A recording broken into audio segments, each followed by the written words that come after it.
안녕하십니까? 종교의 창 경서비교 토론의 사회를 맡은 아나운서 이윤아입니다. 평화를 사랑하며 서로의 다름을 존중하는 시청자 여러분과 이 뜻깊은 자리에 함께하게 되어 진심으로 감사드립니다. 오늘 우리는 각 종교에서 말하는 말세 이후 새로운 세상에 대하여 탐구하는 시간을 갖고자 합니다. 여러분들은 말세 이후에 어떤 세상이 우리를 기다리고 있을지 생각해 보신 적이 있으실까요? 아마도 이 토론을 시청하시는 많은 분들께서는 세상의 종말과 말세에 대하여 막연한 두려움을 가지신 분들도 있을 것 같습니다. 지금 세상을 살아가고 있는 사람들 가운데 아무도 그 말세의 일을 겪어본 적이 없기 때문에 두려운 마음이 드는 것은 당연한 것 같습니다. 오늘 이 시간은 각 종교의 경서에서 말하는 말세 이후의 세상에 대한 내용을 통하여 신이 인류에게 약속하고 있는 인류 미래의 모습에 대해서 알아보고자 합니다. 오늘의 토론을 통하여 이 시대의 경서에서 약속한 말세 이후 새로운 세상에 대한 궁금점을 해결하시는 시간이 되셨으면 좋겠습니다.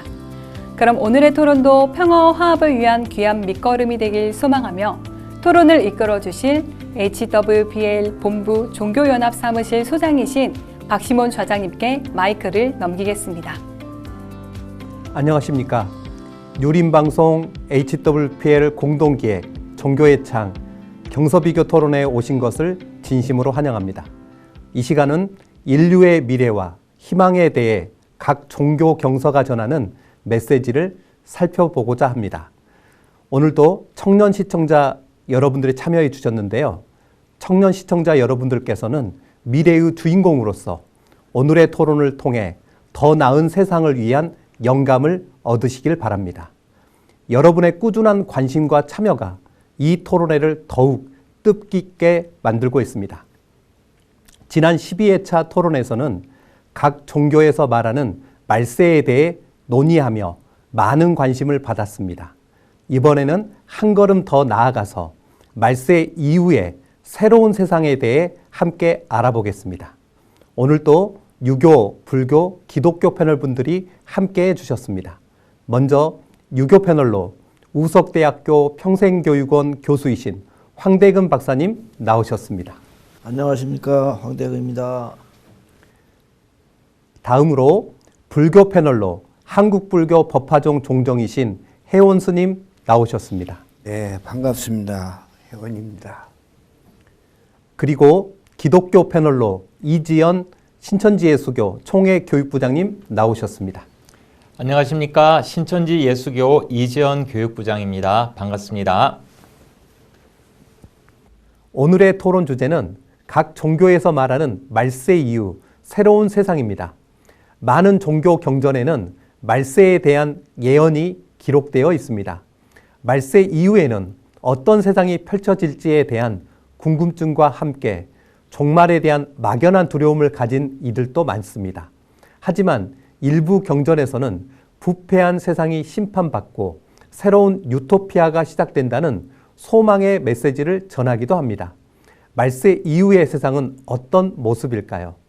그곳에는 누가 살며 지금의 세상과는 어떻게 다를까요?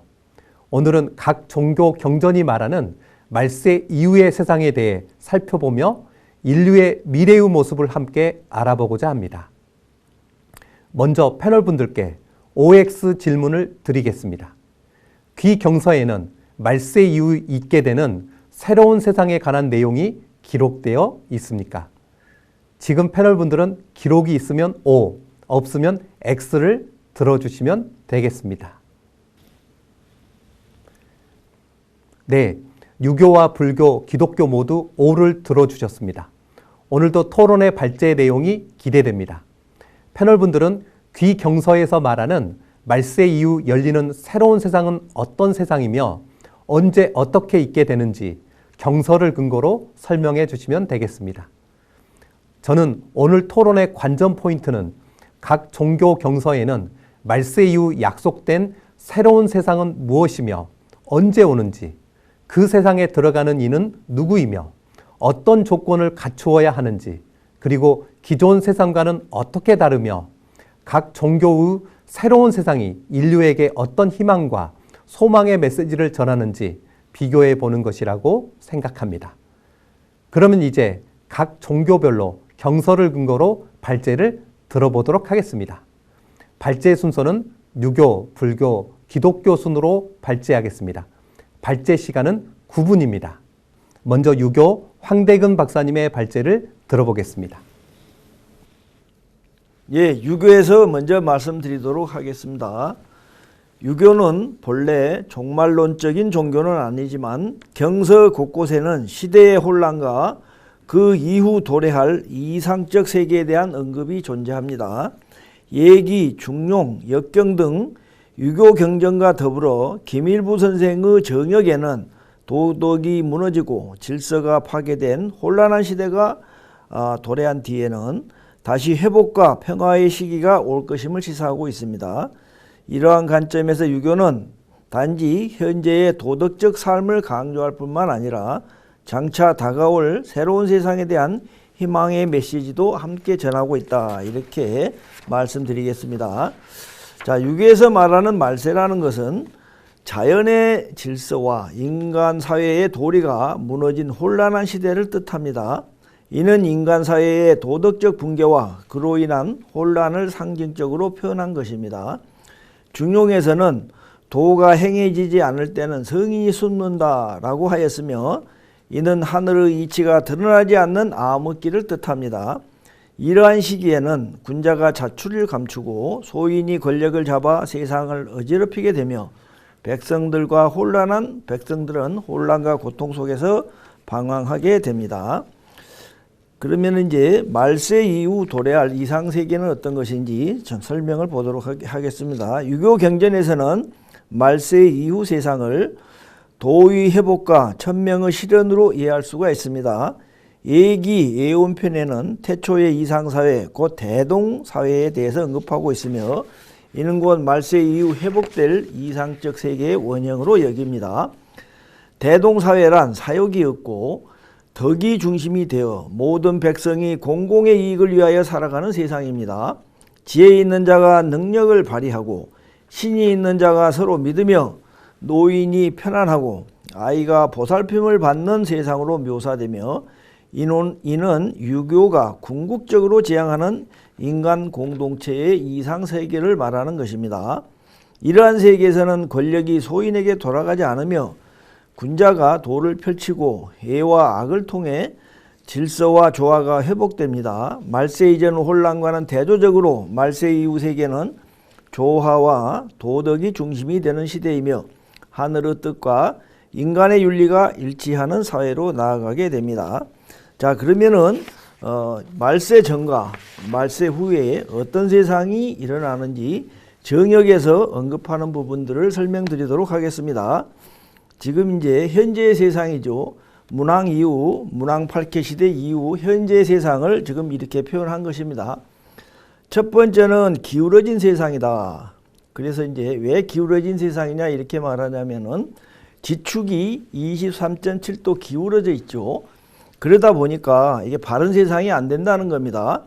그래서 현 세상은 말세는 바르게 사는 사람이 힘들고 삐딱한 사람, 틀어서 사는 사람 이런 사람들이 잘 된다는 겁니다. 정도를 가는 사람들은 잘 되지 못하고 좀 사도를 행하면서 그러는 사람들이 잘 된다 이렇게 이야기하고 있죠. 우리가 살고 있는 세상을 이렇게 표현하는 겁니다. 자, 그 다음에 두 번째는 성숙하지 못한 땅이다 이렇게 이야기를 합니다. 지금 뭐 궤도를 갖고 설명을 드리면 아주 이해하기 쉬우신데 그 궤도에 보면은 건공캐가 이 태방을 이렇게 서로 도와주는 이런 구조로 지금 되어 있습니다. 그러다 보니까 이 태는 뭘 말하냐면 서방을 말하고 물질 문명을 말하는 거죠. 그래서 지나치게 물질 문명만 왕성하게 되고 정신적인 부분은 전부 소외가 되는 이런 세상이다가 보니까 성숙하지 못한 땅이다. 결국에 이 서방태 물질 문명을 키워서 완전한 세상을 이루는 것이 정역에서 말하는 미래 세상을 그렇게 표현하는 거죠. 자, 그 다음에 이제 또 하나는 짝이 맞춰지지 않는다 이런 겁니다. 자리가 잘못되어 있다는 것이죠. 이 문왕팔캐 시대는 보면 감리, 화와 음과 양만 이렇게 짝이 맞고 부모도 자리가 맞지 않고 그렇게 됩니다. 그 다음에 이제 중요한 거는 지금 현재 이 태방 세계를 주도하는 세력이 서방 미국이죠. 이 미국과 맞서는 캐가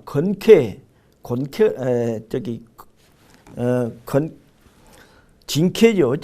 진캐가 뭐냐면은 이제 목이고 태캐는 금입니다. 금과 목이 이렇게 서로 지금 마주하고 있는데, 그러면은 진은 누구를 말하냐면 중국을 말하죠. 중국과 미국이 서로 대등하게 이렇게 대립을 하고 있는 사이입니다. 근데 두 사람은 사이가 나빠요. 왜 그런가 하면은 진캐는 나이 든 남자고 태캐는 젊은 아가씨입니다. 그래서 젊은 아가씨가 나이 든 남자를 좋아할 수가 없죠. 그래서 미국과 중국은 서로 마주하면서 지금 서로 싸우고 있습니다. 나중에 그 새로운 세상에 가면은 이 중국의 자리를 한국이 이제 대체를 하게 됩니다. 그래서 그때는 간태 합일이 이루어져서 우리가 세계 중심 국가가 되고 세상이 평화로운 세상이 된다. 뭐 그런 이야기가 되겠습니다. 그다음에 현재 세상은 이제 마방진이라고 그래요. 상대와 맞추기 위해서는 있는 그대로는 안 되고 제3자가 조율해 주어야 된다. 자, 무슨 말이냐면은 무슨 일을 이루든지 자기 스스로 뜻으로 되는 건 아니고 누군가가 도와줘야 된다, 이런 이야기입니다. 인간들을 이렇게 규율하고 바르게 이끌어 가더라도 자기 스스로 하늘의 뜻을 따라서 하는 게 아니고 중간에 무슨 지도자가 나와서 해야 되는데 사람들이 그 말을 안 듣는다는 겁니다. 성인이 나와서 교육해주고 가르쳐도 잘 듣지 않는다. 공자와 예수가 나왔지만 다 실패를 했다는 겁니다. 그래서 이제 종교적으로 말하면은 공자는 많은 걸 알고 있었지만 왕들한테 이렇게 채택을 받지 못했고, 예수는 나중에 살해당했잖아요. 그리고 이제 부처님은 어떻게 보면 석가모니는 성공했다고 합니다. 그래서 뭐 이게 여담의 이야기지만 불교가 가장 성공한 종교가 아니냐, 이런 이야기를 할 때 또 그런 이야기도 하는 걸 봤습니다. 자, 그 다음에 이제 불평등 구조다는 겁니다. 이 8캐에서 보면은 1에서 시작해서 9로 끝납니다. 1, 2, 3, 4, 5, 6, 7, 8, 9로 끝나는데 1은 양이고 2는 음이고 이렇게 보는 거죠. 근데 1은 양에서 시작해서 중심은 5도 양이고 9는 이제 마지막인데 이것도 양을 나타내기 때문에 남성 중심의 사회다. 양이 지배하는 사회고 음은 지배를 받는 사회다. 그래서 남녀 간의 불평등 사회고 가진 사람과 못 가진 사람 간의 불평등 사회에 의한 갈등이 굉장히 심하다. 이렇게 이야기를 하는 겁니다. 자, 그러면 말세 이후에 돌아야 될 정역의 시대는 어떻게 될 것인가? 여기에는 이제 10이라는 숫자가 나옵니다. 아까 설명드렸듯이 1에서 시작해서 10에서 끝나는데 10은 음이 됩니다. 그래서 음과 양이 서로 이렇게 조화를 이루게 되고, 이 10이라는 숫자는 무국, 입신의 경지에 가는 거죠. 그래서 이제 평등 세상이 된다는 겁니다. 평등 세상이 되기 때문에 어떤 현상이 일어나는가? 지식의 대중화, 평등화를 하여 상식 수준이 높다. 리더는 대중의 충복이며 이전 시대와는 이전 지배 복종 관계가 없고 오히려 대중 속에 성인이 많다. 이렇게 이야기를 합니다. 그래서 이제 이걸 표현하기를 수미도치, 가벌도치, 민군도치, 음양도치 이런 이야기를 하죠. 군주보다는 백성이, 양보다는 음이, 남자보다는 여자가, 갑보다는 을이, 머리보다는 꼬리가 대접받는 세상이 된다. 이런 겁니다. 그 다음에 이제 땅이 움직이는 거죠. 땅이 움직인다는 이야기는 지각이 23.9도로 기울었던 지구의 중심축이 바로 서기 때문에 이 서는 과정에서는 극한과 극서, 여름과 겨울만 있다가 나중에 이게 바로 되면은 봄과 가을만 오는 이런 좋은 세상이 온다는 것입니다. 그 다음에 마지막으로 대동세상이 된다는 겁니다. 대동세상은 이 유교에서 추구하는 가장 이상적인 사회로 볼 수가 있겠습니다. 자, 결론을 말씀드리자면은 유교에서는 말세 이후 세상에 대해 경서 전반에 도의 회복, 천명의 실현, 대동사의 회복이라는 희망의 메시지를 전달하고 있으며, 정역에서는 구체적인 미래사에 대한 표현을 해놓고 있습니다. 인류는 새 시대로 가기 위한 혼란의 시대가 지나면 조화로운 세계가 도래하며 덕 있는 자들이 국민의 선택을 받아 그들과 더불어 대동사회를 건설하게 된다. 이렇게 이야기하고 있습니다. 자, 이상으로 마치도록 하겠습니다. 감사합니다. 네, 감사합니다. 황대근 박사님은 유교는 말세 이후 세상에 대해 직접적인 묘사를 많이 남기지는 않았지만 유교의 대동사회를 이상적인 미래 세계라고 언급하시면서 예기, 중용, 역경, 정역에는 도덕이 무너지고 질서가 파괴된 혼란한 시대, 곧 말세 이후 덕 있는 성인들과 군자들이 중심이 되어 세상을 이끄는 조화로운 평화의 세상이라고 하시고 그 안에서 인류는 하늘과 더불어 사는 삶을 회복하게 될 것이라고 발제해 주셨습니다. 다음으로 불교 혜원 스님의 발제를 들어보겠습니다. 예, 반갑습니다. 혜원입니다. 예, 말세는 그 이후의 세상도 변함이 있겠지만 정법이 다시 확립되고 중생들이 광범위하게 깨달음을 얻는 도덕적, 영적 갱신의 시대를 말하겠습니다. 도덕과 진리가 회복되고 사회가 평화롭고 조화롭게 운영이 되면서 사람들의 수명과 복덕이 증장하는 이상세계가 되겠습니다. 미륵상생경에 그때의 인간들은 서로 사랑하고 남을 해치지 않으며 말과 행동이 법에 따르고 병이 없고 장수하게 될 것이다 라고 했습니다. 서로 사랑하게 되고 남을 해치지 않는다. 말과 행동이 법에 따른다. 병이 없다. 장수하게 될 것이다. 변화된 세상을 말합니다. 대장경 14권 한역본 미륵상생경 보면 미륵보살은 현재 두솔천 내원궁에서 다음 부처가 될 준비를 하고 있고 56억 7천만 년 후에 인간 세상에 출현하여 붓다가 된다고 예언하고 있습니다. 먼저 국토가 평화롭고 풍요롭고 전쟁과 기근과 전염병이 없고 모든 생명이 화목하게 살아가는 곳입니다. 그 다음에 사람들의 수명 증가가 있는데 8만 세에 이른다 그랬어요. 꼭 숫자에 매는 게 아니라 인도의 개념은 많은 수를 그냥 8만이라고 이렇게 했다고 합니다. 그러니까 수를 셀 수 없이 오래 산다 했고 병이 없고 건강하다고 했습니다. 그 다음에 도덕이 회복되고 완성되는 때다. 사람들은 거짓말과 살생과 도둑질 등을 하지 않고 서로 공경하며 법을 따른다고 했습니다. 그리고 그때는 깨달음이 즉시 깨달는 시대가 된다고 합니다. 미륵불의 설법인 3번에 걸친 설법이 있는데 이걸 삼해설법이라고 합니다. 이 삼해설법을 듣자마자 중생이 바로 아라한가를 성취한다고 했습니다. 미륵하생경 대장경 제15권에 보면 미륵불이 화림 도시에서 태어나며 용화수 아래에서 3차례 법문을 설하는데 이걸 삼해설법이라고 하는데 이 설법을 듣고 모든 중생이 돌아오는데 이래에는 96억 명이 아라한가를 성취하고 두 번째 설법에는 94억 명이 돌아오고 세 번째 설법에는 92억 명이 돌아온다고 합니다. 그럼 96억, 94억, 92억인데 제일 먼저 많은 사람이 깨달고 또 상근계에 있는 사람이 먼저 깨달는 거예요. 똑같이 하는데. 근데 3번까지 들어야 이제 깨달는 사람은 좀 공부가 덜 됐던 사람들이 깨달는 것이고, 그래 점진적으로 준다는 것은 이제 하근계에 있는 사람까지 돌아온다는 그런 순서가 되겠습니다. 아마 이때의 설법 내용은 사성제하고 팔정도일 것이고 연기법과 개정회를 가르칠 것이고 그리고 세 번째는 보살도와 자비행을 아마 설하지 않으실까 이렇게 예상되고 있습니다.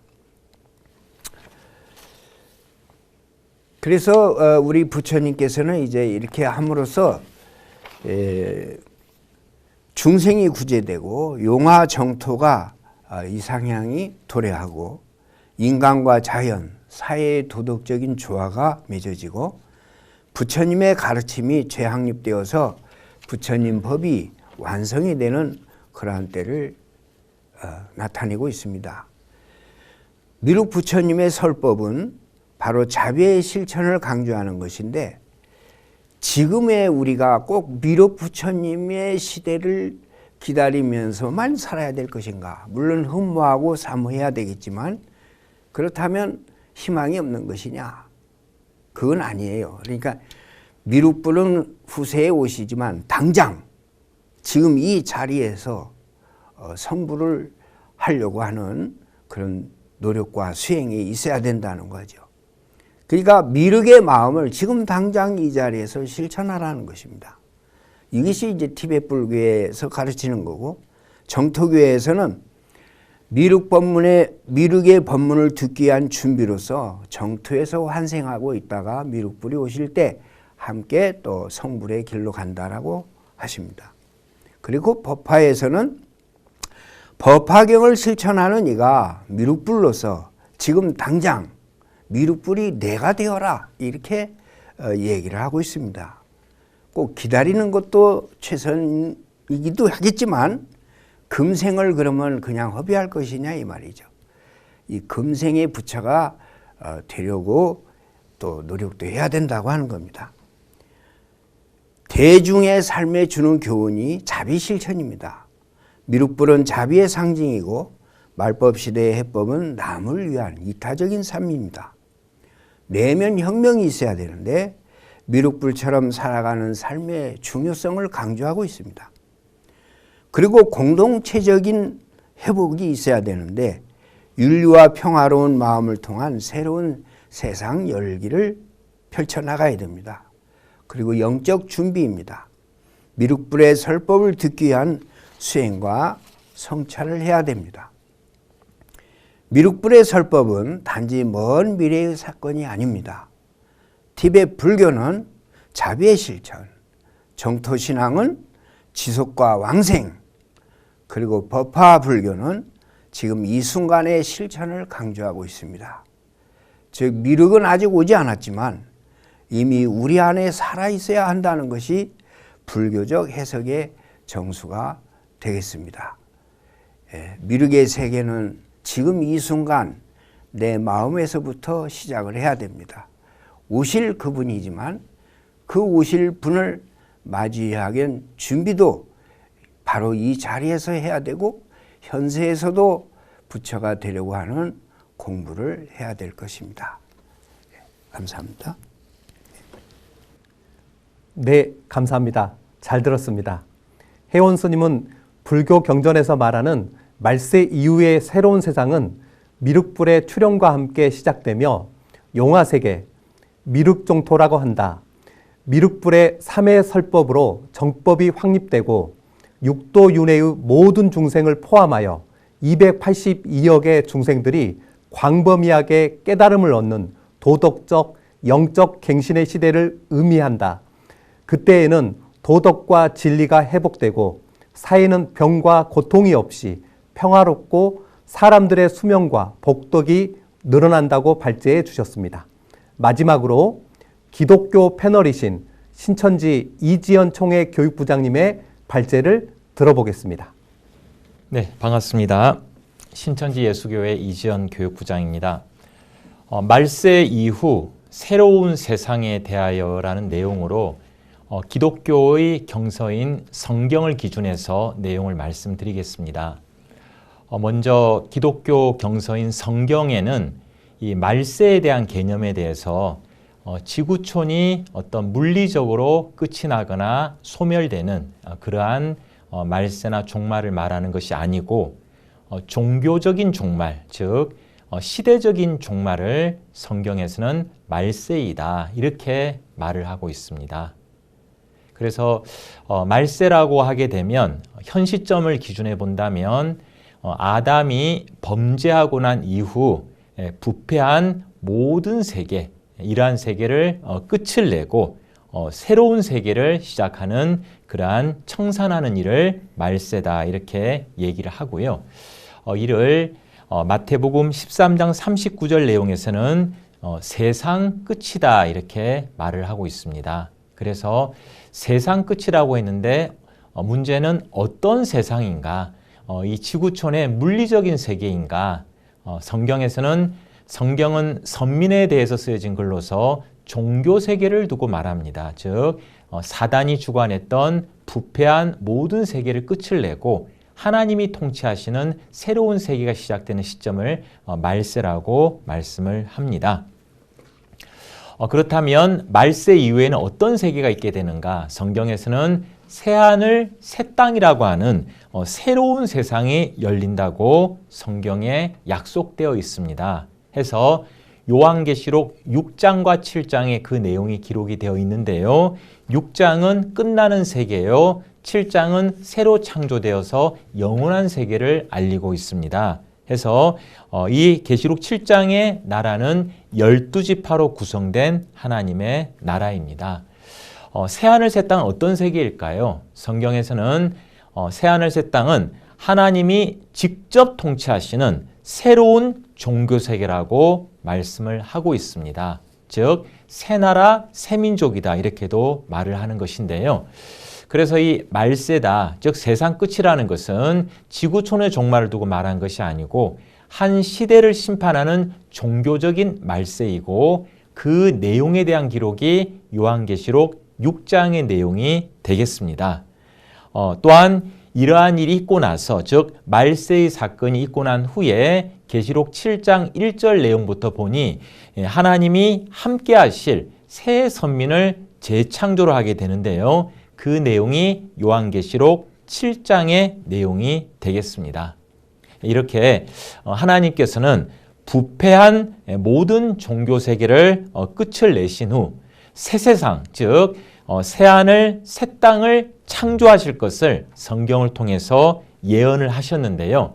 그 모든 과정과 결과를 기록한 것이 바로 요한계시록입니다.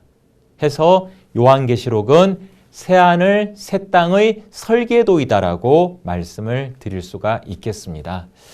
자, 그렇다면 세상 끝인 말세 때에는 어떤 일이 일어날까요? 우선 구약 성경 창세기 37장 내용에서는 야곱이라는 사람이 등장하는데요. 야곱의 새 이름이 이스라엘입니다. 그 이스라엘의 가족, 야곱을 포함한 이스라엘의 그 가족을 해, 달, 별이다라고 창세기 37장에서는 비유를 했습니다.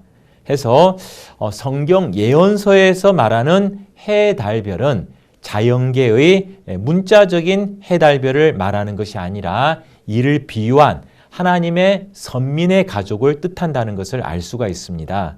그런데 이 해, 달, 별이 하나님의 선민의 가족을 말하기 때문에 해, 달, 별이 있는 그 하늘은 물리적인 하늘이 아니고 선민이 있는, 즉 오늘날로 말하면 교회와 같은 조직체를 성경에서는 하늘이다 이렇게 말씀을 합니다. 왜 이 말씀을 드리냐면 성경 마태복음 24장과 계시록 6장 말씀에서 말세 때 있게 되는 아주 중요한 일이 처음 하늘이 없어지고 그 처음 하늘에 속했던 해, 달, 별이 어두워지고 땅에 떨어져서 완전히 심판받는 일이 있기 때문에 그렇게 말씀을 드리고 있습니다. 그래서 이 해달별이 어두워진다는 것은 문자적인 해달별이 어두워지는 것을 두고 말하는 것이 아니고요. 지구촌의 모든 교회도 또 예언도 모든 목자들도 사명이 끝났음을 말하는 것입니다. 이를 성경 계시록 21장 1절에서는 처음 하늘 처음 땅이 심판받아 없어졌다라고 말씀을 하고 있습니다. 이렇게 처음 하늘 처음 땅과 해달별이 심판받아 없어지는 이 일을 말세라고 하고요. 이 말세 사건이 있은 후, 즉 계시록 7장 1절에서는 2일 후라고 하는데 계시록 7장에서 하나님의 말씀의 씨로 낳은 사람을 추수하여 인을 쳐서 이 사람들로 하여금 새나라 12지파를 창조하는 일이 있다라고 성경에 약속되어 있습니다. 이 계시록의 7장에 기록되어진 12지파는 육적 이스라엘 유대인이 아니고요. 신약이 성취되는 주 재림 때 계시록 6장 사건 후 새롭게 창조된 하나님의 새 나라, 새 민족이 되겠습니다. 그래서 계시록 4장 8절 내용에서는 하나님과 하나님의 보좌가 장차 이 땅에 임해 오신다고 예언이 되어 있는데요. 하나님과 하나님의 보좌는 계시록 14장의 말씀을 보게 되면 입맞은 12지파 14만 4천 명이 있는 시온산에 임해 오신다고 약속이 되어 있거든요. 그렇기 때문에 하나님과 그 보좌가 임해 오시는 하나님의 나라를 찾는 자라면 계시록 14장에 기록되어진 12지파 입맞은 14만 4천이 있는 그곳에 가서 하나가 되어야 하나님의 나라를 찾고 하나님의 나라 소속이 되었다고 말씀을 드릴 수 있습니다. 이것이 계시록을 통해서 또 신약을 통해서 하나님과 예수님이 약속하신 새 언약의 핵심입니다. 또한 계시록 21장에서는 하나님과 하나님의 보좌가 하나님과 영계의 천국이 새하늘 새 땅 사람들에게 임해 오시 하나가 되는데 새하늘 새 땅 사람들은 하나님이 오시게 됨으로 인해서 다시 사망이 없고 애통하는 것이나 아픈 것이나 고고하는 것이 다시 없는 그러한 영원한 생명을 얻게 된다라고 계시록 21장 1절에서 4절까지 약속이 되어 있습니다. 이처럼 하나님과 천국이 새하늘 새 땅, 즉 신천신지, 즉 신천지 예수교회 임해 오심으로 인해서 6천년 이래 오신 하나님의 목적과 그 뜻이 완성된다는 것이 계시록의 약속의 핵심입니다. 그렇다면 하나님의 나라인 천국이 이 땅에 임해 오실 때 그곳에 들어가기 위해서 우리가 갖추어야 될 자격은 어떤 것이 있을까요? 가장 중요한 것은 계시록 22장 18절 19절 말씀에서는요. 계시록을 가감하면 천국에 못 가고 저주를 받게 된다고 기록되어 있으니 계시록을 가감치 않고 깨달아야 되고 통달해야 됨을 알 수 있습니다. 그래서 천국에 가고자 하는 사람이라면 추수되고 입맞아서 계시록 7장의 12지파에 등록이 되어야 되고 또한 가장 중요한 내용인 요한계시록을 배우고 알아야 되며 나아가서 통달의 단계까지 이르도록 노력해야 됩니다. 이 모든 것이 성경대로 창조되는 일입니다. 그래서 결론을 말씀을 드려본다면 하나님께서 6천년 동안 이루고자 하신 그 목적은 사단에게 빼앗겼던 하나님의 나라를 되찾고 하나님의 씨로 난 자들로 하여금 하나님의 나라 신천지 12지파를 창조하여 그들과 함께 영원히 살고자 하시는 것이 하나님의 목적과 뜻이었습니다. 그 하나님의 목적은 오늘날 계시록의 예언이 이루어짐으로써 완성되게 됩니다. 우리 신천지 12지파 성도들은 해서 계시록대로 창조되고 계시록을 통달한 지구촌 유일무이한 하나님의 약속의 나라의 교단입니다. 이 12지파에 등록된 자가 천국 가족이 되어서 하나님이 통치하시는 세상에서 영원히 살게 됨을 여러분에게 단언해서 말씀을 드립니다. 네, 이상입니다.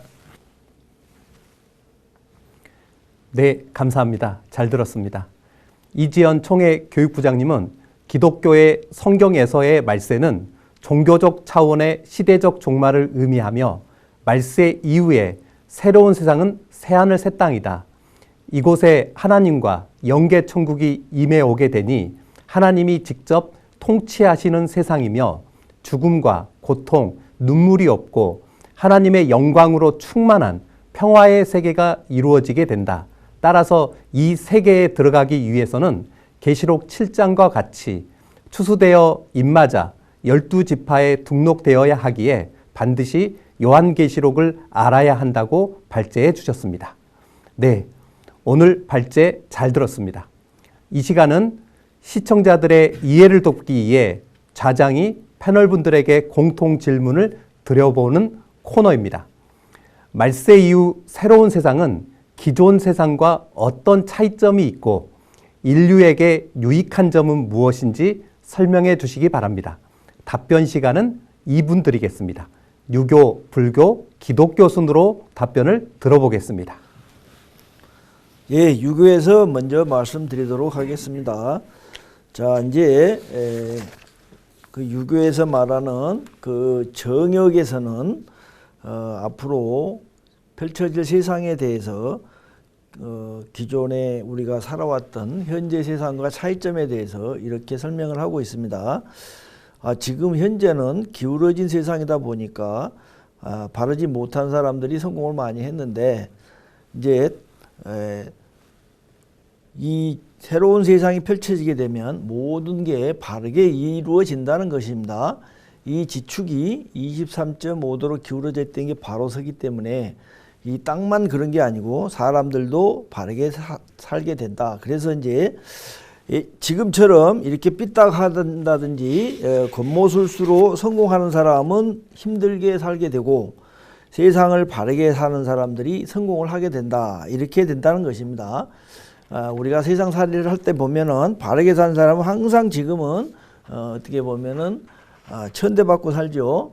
그런데 다음 세상에서는 지금처럼 지금에 성공한 사람들은 이제 하천민이 되고 지금 천대받는 바르게 산 사람들은 다 성공하게 된다. 그런 내용이 되겠습니다. 자, 두 번째는 이제 성숙하지 못한 땅에 살았기 때문에 물질 문명만 발달을 했고 미국만 발달했다는 겁니다. 건곤 부모가 그 딸만 이렇게 키워준 겁니다. 태방은 그 미국이고 또 서방이면서 막내 딸이 되죠. 이 딸만 키운 게 지금까지 우리가 살아온 세상이었는데 이제 다음에는 이게 바로 된다는 겁니다. 건곤과 간태가 4개 지축으로 바로 서기 때문에 이때는 모든 사람들이 다 평화롭게 잘 살 수 있고 미국만 잘 살게 되는 그런 거는 아니다. 이런 이야기가 되겠고 다음에 이제 불평등 구조가 평등 구조로 바뀐다는 것입니다. 남성 위주 세계가 이제 여자와 남자가 동등한 그런 평등 사회를 이루게 되고 지금까지 지배자와 피지배자와의 어떤 그런 관계가 서로 이렇게 평등한 관계로 이루어진다. 이런 현상은 우리가 어떻게 보면 대동세상이라고 하겠죠. 이렇게 설명드리도록 하겠습니다. 예. 불교에서는 말세의 징조와 또 말세 이후의 세상을 언급했는데 그것을 한번 찾아봤습니다. 먼저 말세는 도덕 상태가 부도덕과 탐욕과 폭력이 증가하고 자극적인 것이 증가하는 세대로 되어 있습니다. 그런데 새로운 세상은 자비와 윤리와 선행이 중심이 되는 사회로 바뀌는 것이고 또 수행의 가능성은 말세에는 참된 법이 사라지고 수행법도 잊혀진 시대입니다. 그러나 회복된 말세 이후의 세상은 올바른 법과 수행법이 다시 설파되는 때가 됩니다. 그리고 말세에는 부처님의 법은 이름만 남고 실속이 없는 알맹이가 없는 세대입니다. 미륵불이 다시 오셔서 법을 설할 때에는 회복이 되는 것을 말하겠습니다. 불법이. 그리고 사회의 상태는 전쟁과 기근과 병난 등 고통이 가득하고 하는 세상이지만 미륵용화 세계는 풍요롭고 평화로운 이상사계를 얘기하고 있고 수명과 건강은 말세에는 수명이 10세까지 줄어든다 그랬는데 이건 상징적인 얘기입니다. 그리고 미륵세계에서는 인간 수명이 8만 세로 회복이 된다고 합니다. 그리고 지도자와 스승은 진정한 스승이나 가르침이 사라지지만 미륵불이 3번의 대설법으로서 중생을 교화한다고 되어 있습니다. 인류에게 유익한 것은 부처님의 법이 회복된다고 하는 겁니다. 수행 방법이 명확해지고 중생은 스스로 수행하여 번뇌를 벗고 해탈의 길을 걷게 됩니다. 그리고 사회의 정의가 실현이 되고 정신적 풍요와 내면적인 평화가 회복이 되고 수명과 건강의 회복이 되고 미륵불의 지도 아래 공동 구제가 된다고 하는 겁니다. 이러한 세계관은 현재 우리 삶에서도 내적 정진과 공동체적 자비 실천을 통해서 말세를 극복하고 새로운 시대를 준비하라는 메시지로 해석될 수 있겠습니다. 감사합니다. 네, 새로운 세상이 되게 되면 기존 세상과 어떤 차이점이 있고 또 인류에게 유익한 점이 무엇인지 말씀을 드리겠습니다. 하나님은 창세기 1장의 내용을 보니 천지와 만물을 창조하셨고 또한 아담에게 창조하신 이 천지 만물을 맡기셨습니다. 한데 아담이 범죄하고 마귀의 말을 따라서 마귀 편이 되므로 이 지구촌에는 죄악이 가득하게 되었고 아담 범죄 이후 지구촌에 죄악이 가득하자 창조하신 지구촌에서 하나님께서는 한탄을 하시면서 떠나셨다는 말씀이 창세기 6장에 기록되어 있습니다. 해서 생명의 근본 되시는 하나님이 떠나심으로 인해서 그때부터 사람의 수명은 120세로 수명이 낮아지게 되었고 죄가 더함으로써 죄가 가중될수록 사람의 수명은 점점 더 줄어들게 되어서 지금의 우리는 100살 사는 것도 어려운 상황이 되었던 것이죠. 그러나 생명 되신 하나님께서 다시 이 지구촌으로 오신다고 약속되어 있으니 그 예언은 계시록 21장의 예언으로서 하나님과 영계의 천국이 이 땅에 다시 오시게 됨으로 인해서 죽을 수밖에 없었던 사람이 생명을 얻게 되고 생로병사의 문제가 해결이 되며 사망이 없고 고통하는 것이나 또한 애통하는 것이나 그리고 사람의 육체가 질병 가운데 시달리는 이러한 시대가 종말을 고하고 생명 되신 하나님으로 인해서 또 하나님의 은혜로 인해서 사람들은 영원한 생명을 얻게 됩니다. 또한 계시록 20장에서는 첫째 부활에 참여하게 됨으로써 이 육체 자체도 죽을 수밖에 없는 나약한 육신이 아니라 변화된 몸이 되어서 하늘의 신인과 같은 성령체의 모습으로 부활을 한다라고 예언이 되어 있습니다. 이 내용에 모두 다 참여되는 것이 아니라 하나님의 말씀으로 거듭나서 하나님의 약속의 나라인 12지파에 소속되고 등록된 사람들이 그와 같은 첫째 부활의 영광에 참여하게 되고요. 그리고 이제 모든 인류가 받을 수 있는 혜택은 그 생명의 말씀을 듣고 깨닫고 변화돼서 하나님께서 약속하신 나라인 12지파에 추수가 되어서 등록이 되게 되면 그도 하나님의 은혜로 죽을 수밖에 없는 이 몸이 영원히 살 수 있는 몸으로 변화를 하게 되고 사망을 정복하는 그러한 일이 벌어지게 되죠. 그래서 하나님이 아담 범죄 이후 하나님이 떠나심으로 지구촌은 사단 마귀가 통치하는 세계가 되었지만 이제 하나님이 다시 오심으로써 하나님이 통치하시는 하나님의 나라가 서게 되고 그 하나님의 통치 세계가 되게 되므로 사람들이 고통이 없는 평화와 낙원의 세계에 참여된다는 것이 성경의 약속입니다. 그래서 이 약속에 꼭 들어갈 수 있도록 하나님의 말씀 안으로 초대를 드리는 바입니다. 감사합니다. 네, 감사합니다. 이제 시청자 질문 시간인데요. 질문을 원하시는 청중은 손을 들어주시고 한 종교를 선택하여 질문을 하시면 되겠습니다. 청중이 질문하시면 해당 종교 패널 분들께 답변 시간을 드리겠습니다. 먼저 유교에 대한 시청자 질문해 주시면 되겠습니다.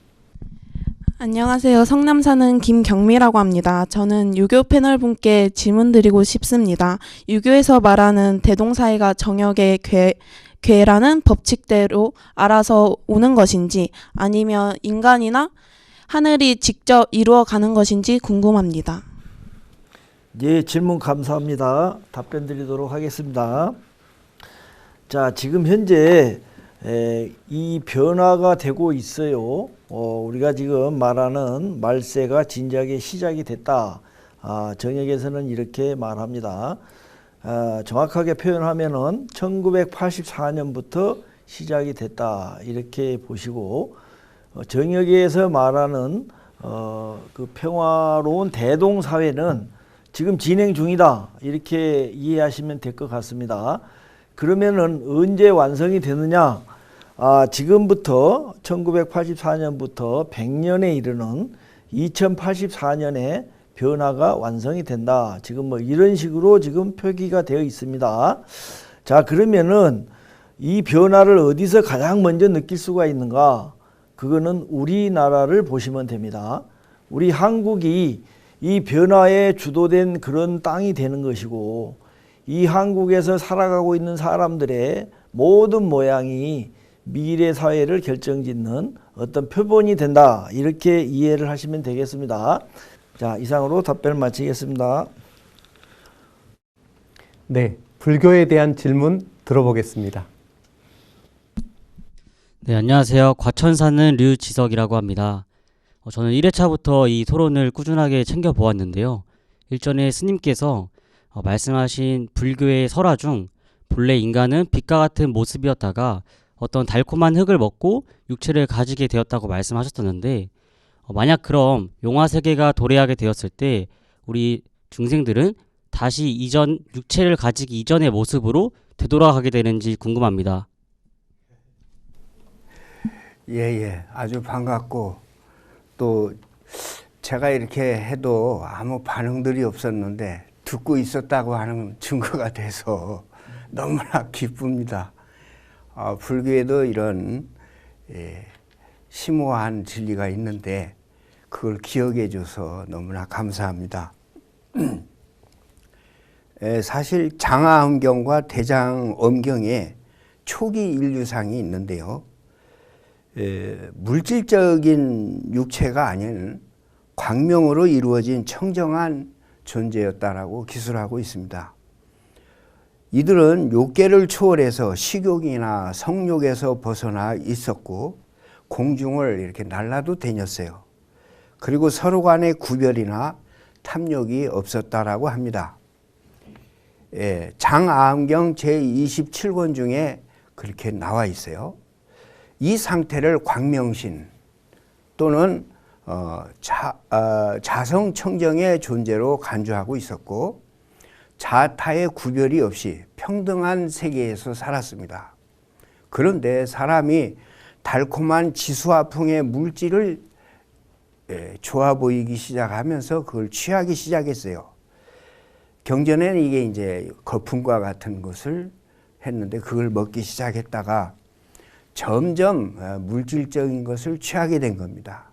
그 지수화풍의 그 물질을 취하면서 그것을 처음에는 적응이 안 됐겠지만 자꾸 추구하면서 먹거리를 추구하다 보니까 이 육신이라는 것을 자연히 형성이 되게 된 겁니다.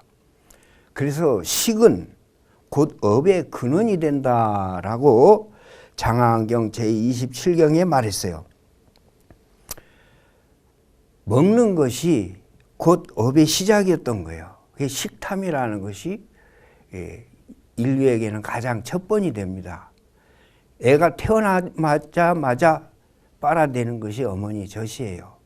그러니까 태어나면서 울고 바로 하는 행동이 젖 먹는 행동입니다. 제1번으로 하는 게. 우리가 이 진화된 과정이 그 젖 먹는 숲에서부터 제1번 나오는 겁니다. 그렇게 하면서 젖을 먹다가 음식도 딱딱한 걸 먹기 시작하죠. 그러면서 우리 몸도 딱딱해지면서 이렇게 강인한 몸처럼 된 것입니다. 그래서 처음에는 광명신으로 있었는데 그것이 육신화된 것이 바로 식에서 업이 시작이 됐다고 하는 것을 분명히 밝혀졌어요. 미륵 용화 세계가 오면 그러면 그것이 다시 회복이 되느냐 하는 것인데 그렇다라고 할 수 있습니다. 근데 그렇게 딱 언급한 구절은 없어요. 그러나 경서를 쭉 이렇게 보다 보면 그 정황이 그렇게 증명을 해주고 있습니다. 수명이 늘어나고 병과 탐욕이 사라지고 윤리적 질서와 도덕이 회복되며 무엇보다 중생들이 부처님의 법을 직접 듣고 깨달는 능력을 회복을 한 다음에 자성과 법신의 실현으로 이해가 돼요. 그렇기 때문에 온 우주에 그렇게 우리 체가 가벼워져서 어디든지 이렇게 다닐 수 있고 할 수 있는 그 광명신의 회복이 된다고 볼 수 있겠습니다. 시간이 많이 지체됐습니다. 네, 이어서 기독교에 대한 질문 들어보겠습니다. 네, 안녕하세요. 저는 경기도 광주 사는 정다은이라고 합니다. 저는 기독교 패널분께 질문 드리고 싶습니다. 오늘날 이 계시록이 이루어지게 되면 하나님의 목적이 완성된다고 말씀하셨습니다. 그렇다면 오늘날 이 계시록이 이루어지고 있는지, 또 이루어지고 있다면 어느 정도까지 이루어졌는지 질문 드리고 싶습니다. 네, 질문 감사합니다. 답변 드리겠습니다. 결론적으로 말씀드리면 현재 요한계시록의 예언이 100이라면 현재 이루어진 내용은 80%에서 90% 정도가 이미 이루어졌습니다. 그래서 요한계시록의 예언이 앞으로 이루어질 것이다가 아니고 이미 이루어진 80% 내지 90%의 이룬 실상을 우리 신천지 예수교회에서는 명백하게 예언의 말씀과 이룬 실상을 함께 보여드릴 수가 있다라고 말씀을 드립니다. 간단하게 계시록 1장부터 총 22장까지의 내용을 간단하게 말씀드려 본다면 세 덩어리로 나눌 수가 있으니 배도자들이라는 존재가 먼저 출현하고 그 다음에 두 번째로는 멸망자들이 출현하고요. 마지막 세 번째로는 구원자가 출현해서 12지파를 창조하게 되니 그 12지파에 하나님과 천국이 임해 오심으로 이 땅에 하나님의 나라가 완성되고 낙원 세계가 완성된다는 내용이 계시록의 핵심적인 내용입니다. 그래서 예언대로 배도자들이라고 한 존재가 7명이라는 존재가 나왔는데 그 7명이라는 존재가 아담과 하와가 선악과 나무를 먹은 것처럼 오늘날의 영적 선악과인 사단이 주는 비진리의 말, 그러한 교리를 받아들이고 그 7이라는 사람이 배도를 하게 되었고요. 또 성경의 예언대로 42달이라는 기간, 3년 반이라는 기간을 통해서 그 7이라고 했던 그 조직이 완전히 분해되고 없어지는 멸망당하는 일이 있었습니다. 그래서 배도의 일, 멸망의 일이 있고 난 후 그 멸망자들과 싸워서 이긴 자가 출현하게 되고요. 그 이긴 자가 출현을 해서 하나님의 나라 12지파를 이미 창조하셨고 그 12지파에 하나님의 말씀으로 인을 친 14만 4천 명, 한 지파에 12,000명씩에서 12지파니 14만 4천 명이 되죠. 이를 처음 익은 열매다 또는 하나님 나라의 제사장이다 이렇게 말을 하는데요. 이미 그 숫자는 훨씬 넘었습니다. 14만 4천 또한 이미 완성이 돼 있는 상태고 현재는 셀 수 없는 많은 흰무리들을 전 세계 각국에서 어떤 종교인이든 또는 신앙을 했던 분이든 안 했던 분이든 어느 누구든 상관없이 말씀의 문호가 지금 개방이 돼 있습니다. 그래서 말씀을 듣고 말씀으로 거듭나면 하나님의 나라 천국 가족이 될 수 있는 그 시점이 현재의 시점입니다. 그래서 지금은 계시록 1장부터 시작해서 17장까지가 이루어졌고요. 마지막 18장이라는 사건, 이 멸망자에게 속해 있는 바벨론이라고 하는 그 조직을 심판하는 이 일 한 가지가 남았는데요. 이 일은 하나님이 직접 불러서 행하시겠다고 약속이 되어 있습니다. 그 일이 있고 나면 바로 영육이 하나 되는 혼인잔치와 첫째 부활이라는 낙원 세계가 이루어지는 그 사건이 바로 눈앞에 남아 있습니다. 그래서 계시록의 약 90% 가까이가 이루어졌다라고 말씀드리고 모든 이룬 실상까지 있음을 말씀을 드립니다. 네, 이상입니다. 네, 답변 감사합니다. 청년 시청자 여러분께서 해주신 질문들은 각 종교가 그리는 미래 세계의 본질과 실현 가능성에 대해 깊이 생각해 보게 하는 중요한 물음이었습니다. 인류의 미래에 대한 여러분의 진지한 관심은 더 나은 세상을 만들어가는 원동력이 될 것입니다. 패널분들의 성실한 답변과 시청자의 열정적인 참여에 깊이 감사드립니다. 오늘 토론의 발제를 종교별로 정리해 보겠습니다. 오늘 주제는 말세 이후 새로운 세상에 대하여였습니다. 유교는 말세 이후의 세상을 직접적으로 묘사하지 않지만 예기, 중용, 역경, 정력 등에서 도덕이 무너진 혼란의 시대 후에 새로운 세상은 대동사회이며 덕 있는 성인과 군자들이 참여하게 되고 이 시기에 인류는 하늘과 더불어 사는 조화롭고 평화로운 삶을 회복하게 된다고 하셨습니다. 불교는 말세 이후 새로운 세상은 미륵불이 출현해 정법이 확립되고 중생들이 깨달음을 얻는 영화세계, 미륵종토가 이루어지고 이 시기에 미륵불의 3회 설법으로 육도 윤회의 모든 중생을 포함하여 282억 명의 중생이 깨달음을 얻어 도덕과 진리가 회복되고 병과 고통 없이 사람들의 수명과 복덕이 늘어난다고 말씀하셨습니다.